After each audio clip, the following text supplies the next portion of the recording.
আমাদের সাথে সহকর্মী আশিক মাহমুদ রয়েছেন, মানিক মিয়া এভিনিউতে আছেন তিনি। তার কাছ থেকে একটু সবশেষ চিত্রটা জেনে নিব। আশিক, আমাদের সহকর্মীরা এবং আপনি সহ যারা আছেন তারা আসলে সবশেষ চিত্র আমাদেরকে বারবারই জানাচ্ছেন এবং আমরা দেখছি যে প্রচুর পরিমাণের মানুষের সমাগম এখানে হয়েছে। কেন্দ্রীয় তৃণমূলের নেতারা এবং সাধারণ মানুষ এসেছেন। তারা সবাই আসলে বেগম খালেদা জিয়াকে নিয়ে নিজের অনুভূতির কথা বলছেন, তার রাজনৈতিক যে বর্ণাঢ্য জীবন সেটার কথা বলছেন। আপনার মাধ্যমে একটু দর্শকদের জানাতে চাই, আপনি যেই পয়েন্টে রয়েছেন সেখানকার সবশেষ অবস্থা, নিরাপত্তা ব্যবস্থা সব মিলিয়ে বিস্তারিত।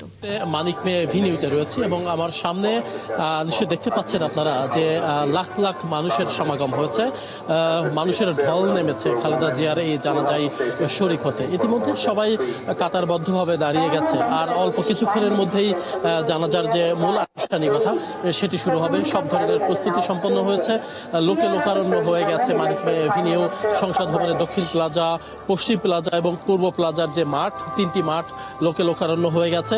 এবং আমরা যেমনটা জানতে পেরেছি এখন ভলেন্টিয়ারদের মাধ্যমে যে ফার্মগেট এলাকা থেকে এবং মিরপুর সড়ক ধরে যে সকল মানুষ আসার চেষ্টা করছে তারা আসলে ঢুকতে পারছে না। এত পরিমাণ মানুষের সমাগম হয়েছে, এত পরিমাণ মানুষের ভিড় হয়েছে এই মানিক মিয়া এভিনিউতে। সবাই এসেছেন এক নজর খালেদা জিয়াকে দেখতে এবং খালেদা জিয়ার জন্য দোয়া করতে এবং তার জানাজায় শরীক হতে। শুধু ঢাকা না, ঢাকার বাইরে থেকেও বিভিন্ন এলাকা থেকে, দূর দূরান্ত থেকে সাধারণ মানুষ তারা ছুটে এসেছে, বিভিন্ন বয়সী মানুষ ছুটে এসেছে। প্রচন্ড শীত ঠান্ডা উপেক্ষা করে রাতভর মানুষ, আমরা শুনেছি দেখেছি যে রাতভর মানুষ ঢাকার বাইরে থেকে গাড়ি করে তারা এসেছেন এবং আজকে এই জানাজায় অংশ নিয়েছেন। এই যে চিত্র আমরা আসলে দেখতে পাচ্ছি, বেলা যত বাড়ছে, সকাল থেকেই মানুষের ঢল নেমেছে এই মানিক মিয়া এভিনিউতে এবং বেলা যত বাড়ছে এই মানুষের ঢল তত বাড়ছে। এবং এরই মধ্যে আমরা দেখতে পাচ্ছি যে আশপাশের যে সকল সড়ক আছে, অর্থাৎ সংসদ ভবনের আশপাশের যে সকল সড়ক রয়েছে, মিরপুর সড়ক, এদিকে ফার্মগেট থেকে শুরু করে এই পাশের যে খামারবাড়ি এলাকার যে সকল সড়ক রয়েছে, ইন্দ্রিয়া রোড রয়েছে, সব কিছুতেই আসলে মানুষ আর মানুষ, লোকে লোকারণ্য হয়ে গেছে এই পুরো এলাকা। বলা চলে আসলে জনসমুদ্রে পরিণত হয়েছে এই খালেদা জিয়ার জানাজার যে প্রাঙ্গণ। এবং সকল মানুষের মধ্যে একটি চাওয়া, একটি প্রত্যাশা যে তিনি চলে গেছেন, তার যে রাজনৈতিক আদর্শ, তার যে আপসীন নেতৃত্ব, তার যে আপসীন বলিষ্ঠ ভূমিকা, সেই ভূমিকা যেন সবাই মনে রাখে, দেশের মানুষ যেন তাকে ভুলে না যায় এবং তার এই আপসীন ভূমিকা নিয়ে আগামীতে যেন যারা রাষ্ট্র পরিচালনা করবে, যারা রাষ্ট্রের নেতৃত্ব দিবে বা দলের নেতৃত্ব দিবে, তারা যেন তার এই আপসীন ভূমিকার কথা মনে রাখে। একটু জানাতে চাই যে বিএনপি চেয়ারপারসন বেগম খালেদা জিয়া কিন্তু চাইলেই বিভিন্ন সময় অন্যায়ের সাথে আপোষ করে তিনি সুন্দর স্বাচ্ছন্দ্যের জীবনযাপন করতে পারতেন বিদেশের মাটিতে। তিনি কিন্তু সেটি গ্রহণ করেননি। তিনি বারবারই বলেছেন বিদেশের মাটিতে তার কোনো ঠিকানা নেই, তিনি বাংলাদেশের মাটিতেই থাকতে চান, তিনি বাংলাদেশের মাটিতেই শেষ নিঃশ্বাস ত্যাগ করতে চান। আসলে তার সেই শেষ ইচ্ছাও আসলে পূরণ হয়েছে। তিনি বাংলাদেশের মাটিতে রাজধানী রেভার কেয়ার হাসপাতালে প্রায় 1.5 মাস চিকিৎসাধীন অবস্থায় থেকে গতকাল ভোরে তিনি শেষ নিঃশ্বাস ত্যাগ করেছেন। এবং তার মৃত্যুর পরপরই সাধারণ মানুষ এবং দলের নেতাকর্মী এবং সহ সারা দেশের মানুষ কিন্তু কান্নায় ভেঙে পড়েছে। সারা দেশের মানুষ কিন্তু শোকাহত এবং সবাই কিন্তু আমরা দেখেছিলাম কালকেও যেমন রেভার কেয়ার হাসপাতালে মানুষ ভিড় করেছিল, আজ কিন্তু তারা জানাজা উপলক্ষে এই এলাকায় আসলে লোকে লোকারণ্য হয়ে গেছে। ঠিক আসলে কত লাখ মানুষ হয়েছে এটি আসলে সংখ্যায় গণনা করা আসলে সম্ভব না আমাদের পক্ষে। আমরা আসলে যতদূর চোখ যাচ্ছে, আমরা যতদূর চোখ যাচ্ছে, যতদূর দেখতে পাচ্ছি, ততদূর শুধু মানুষ আর মানুষ দেখতে পাচ্ছি এবং সবার চোখে মুখেই এক ধরনের শোকের ছায়া, সবার চোখে মুখেই এক ধরনের আবেগ খালেদা জিয়ার জন্য, সবার চোখে মুখেই খালেদা জিয়ার জন্য ভালোবাসা। সেই ভালোবাসা নিয়ে সাধারণ মানুষ কিন্তু জড়ো হয়েছে এই জানাজার প্রাঙ্গণে। আমরা ধারণা করছি আর অল্প কিছুক্ষণের মধ্যেই হয়তো খালেদা জিয়াকে বহনকারী যে অ্যাম্বুলেন্সটি সেটি হয়তো সংসদ ভবনের থেকে সেটি এই যে মঞ্চটি করা হয়েছে, অর্থাৎ মানিক মিয়া এভিনিউয়ের পশ্চিম পাশে, অর্থাৎ আড়ং-এর সামনে একটি মঞ্চ করা হয়েছে, সেখানে তার কফিনটি রাখা হবে। সেখানে প্রধান উপদেষ্টা সহ অন্যান্য যারা উপদেষ্টা রয়েছেন, বিদেশি যারা অতিথি রয়েছেন এবং বিএনপির স্থায়ী কমিটির সদস্যদের থেকে শুরু করে তারেক রহমান এবং পরিবারের যারা সদস্য রয়েছেন, তারা সেখানে তাকে শ্রদ্ধা জানাবেন, জানাজায় অংশগ্রহণ করবেন। সেই প্রস্তুতি কিন্তু একদম শেষ পর্যায়ে।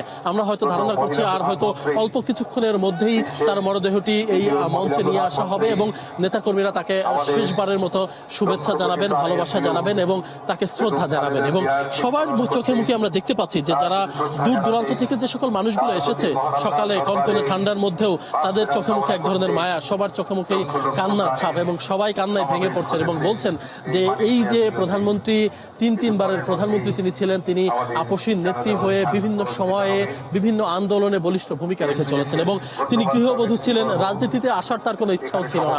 জিয়াউর রহমান যখন মৃত্যুবরণ করেন তারপরে তিনি রাজনীতিতে যোগদান করেন, অর্থাৎ বিএনপির রাজনীতিতে তিনি যোগদান করেন এবং পরবর্তীতেই রাজনীতিতে যোগদান করে তিনি স্বৈরাচার বিরোধী যে আন্দোলন, অর্থাৎ এরশাদের স্বৈরাচারী সরকার বিরোধী যে আন্দোলন, সেই আন্দোলনে তিনি বলিষ্ঠ ভূমিকা রেখেছিলেন এবং আপসীন তকমা পেয়েছিলেন তখন থেকেই।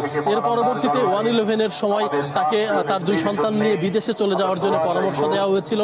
তিনি চাইলে আপোষ করে তার 2 সন্তান নিয়ে তিনি স্বাচ্ছন্দ্যের জীবনযাপন করতে পারতেন বিদেশের মাটিতে, কিন্তু তিনি তখন এই প্রস্তাবে রাজি হননি এবং তিনি তখন বলেছিলেন দেশের বাইরে তার কোথাও কোনো ঠিকানা নেই, তিনি দেশের মানুষের সাথে দেশের মধ্যেই থাকতে চান, এখানে মৃত্যুবরণ করতে চান এবং দেশের মানুষের প্রতি তার যে ভালোবাসা, তার যে আবেগ, দেশের মানুষের প্রতি তার যে প্রতিশ্রুতি, সেটি তিনি রেখেছেন এবং আজ আমরা দেখতে পাচ্ছি তাকেও তার প্রতিদান দেওয়ার জন্য দেশের মানুষ কিন্তু এভাবে ভিড় করেছে। দেশের দূর দূরান্ত থেকে মানুষ এসেছেন, লাখ লাখ মানুষ আজকে তার জানাজায় শরীক হয়েছে।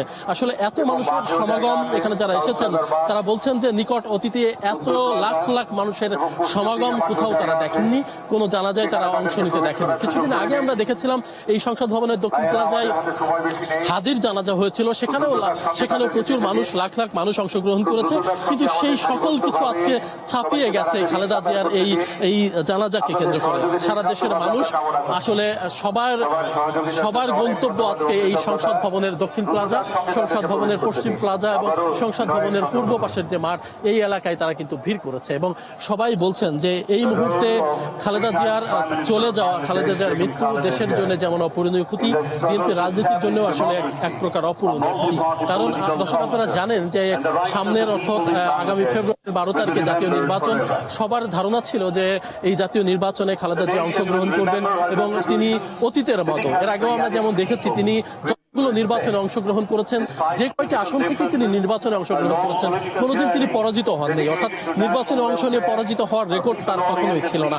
নির্বাচনের অংশ নিয়ে তিনি কখনো পরাজিত হতেন না, সাধারণ মানুষ তাকে ভালোবাসতেন, ভোট দিয়ে তাকে জয়যুক্ত করতেন। এই নির্বাচন অর্থাৎ আগামী যে জাতীয় সংসদ নির্বাচন, সেই নির্বাচনেও তার কয়েকটি আসন থেকে নির্বাচন করার কথা ছিল, সেই জন্য সকল প্রস্তুতিও কিন্তু সম্পন্ন ছিল। নেতাকর্মীরা বলছেন যে তিনি যদি নির্বাচন করতেন তাহলে অতীতের মতো তারা তাকে ভোট দিয়ে আবারও জাতীয় সংসদে নিয়ে আসতেন, সেই চেষ্টাও কিন্তু সবার ছিল, কিন্তু সকল চেষ্টায় আসলে ব্যর্থ হয়েছে। ডাক্তারদের চেষ্টা ব্যর্থ হয়েছে, দেশের মানুষ তার জন্য দোয়া করেছে, সবকিছুর ঊর্ধ্বে উঠে তিনি আসলে তার শেষ নিঃশ্বাস তিনি ত্যাগ করেছেন, তিনি পৃথিবীর মায়া ত্যাগ করে পরপারে চলে গেছেন এবং তার আর বাংলাদেশের যে প্রস্থান হয়েছে, মহাপ্রস্থান, এটি আসলে ইতিহাসের পাতায় লেখা থাকবে বলে কিন্তু সাধারণ মানুষ যারা এসেছেন তারা কিন্তু বলছেন এবং বলছেন যে আজকে সাধারণ মানুষ খালেদা জিয়া দেশের মানুষের জন্য যেমন ভালোবাসা দেখিয়েছেন, খালেদা জিয়া যে তার আপসীন ভূমিকা দেশের রাজনীতিতে এবং দেশের উন্নয়নে যে ভূমিকা রেখেছে, সেটি আসলে আজকে জনগণ তারা তার জানাজায় শরীক হয়ে তার জন্য দোয়া করতে এসে সেটি আসলে তার প্রতিদান তারা দিতে এসেছেন এবং বলছেন যে তিনি যেহেতু বাংলাদেশের মানুষকে ছেড়ে তিনি স্বাচ্ছন্দ্যের জীবনযাপন ত্যাগ করে তিনি দেশের মানুষের জন্য কাজ করে গেছেন, দেশের মানুষের জন্য তিনি নানান সময় দুঃখ দুর্দশা কষ্ট সহ্য করেও তিনি কখনোই আপোষ করেননি, কারাবরণ করেছেন, অসুস্থ হয়ে তিনি একটি অন্ধকারাচ্ছন্ন এক কারাগারে একাই তিনি দীর্ঘদিন ধরে লড়াই করে গেছেন, তারপরেও কিন্তু তিনি আপোষ করেননি এবং সর্বশেষ যে গণতন্ত্রের জন্য তার যে লড়াই, আপোষ করেননি কারোর সাথে। তো একটু মানুষের ভোটাধিকার ছিল না, সেই ভোটাধিকার ফিরিয়ে দেওয়ার লড়াই কিন্তু খালেদা জিয়া পুরো সময়টাই কিন্তু তিনি নেতৃত্ব দিয়ে গেছেন এবং পুরো সময়টাই কিন্তু দলের পাশে থেকে তিনি চেষ্টা করে গেছেন যেন দেশের মানুষ তাদের ভোটাধিকার ফিরে পায়, দেশে আবার ফিরে আসে। এই লড়াইও কিন্তু তিনি চালিয়ে গেছেন সর্বশেষ। তো সে কারণে আসলে দেশের জনগণ এবং বাংলাদেশ আগামী নির্বাচনের মাধ্যমে গণতন্ত্র এই ধারাটি দেখে যেতে পারতেন, তাহলে হয়তো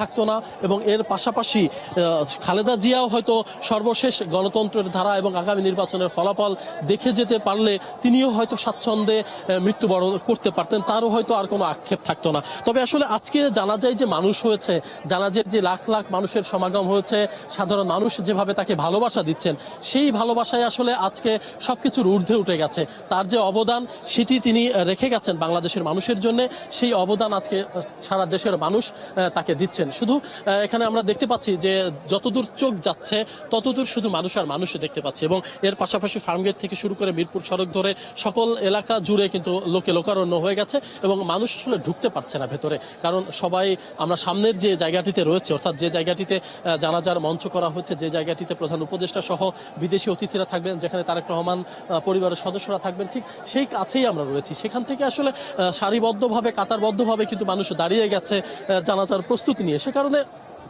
আশপাশের সড়ক দিয়ে এখন যে সকল মানুষরা আসলে ঢোকার চেষ্টা করছেন, আসলে তারা কিন্তু ঢুকতে পারছেন না, কারণ মানুষের ঢল নেমে গেছে এই আশপাশ জুড়ে।